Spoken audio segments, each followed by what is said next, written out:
কেন? নবীজির হাদিস যদি তুমি জানতে, তুমি বুঝতে পারতে না বাজারে ডুপ্লিকেট মাল বেশি চকচক করে। অরিজিনাল সোনা যতটা না চকচক করে, ডুপ্লিকেট সোনা দেখবেন আরো বেশি চকচক করে। ডুপ্লিকেট ইহুদিদের ছাড়া প্রোডাক্ট মৌলী সাহেবদেরকে যদি দেখেন, আপনার মনে হবে এরাই ইসলাম।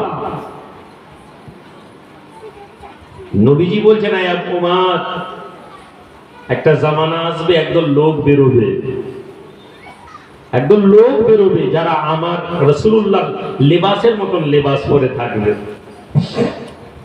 ওমর, যারা আমি নবীর জামার মতন যারা সুন্নাতের জামা পরবে, হে ওমর, তারা যখন কোরআন পড়বে, ওমর তোমার কোরআন পড়া লজ্জা পেয়ে যাবে, তুমি লজ্জা পেয়ে যাবে। তাদের কোরআন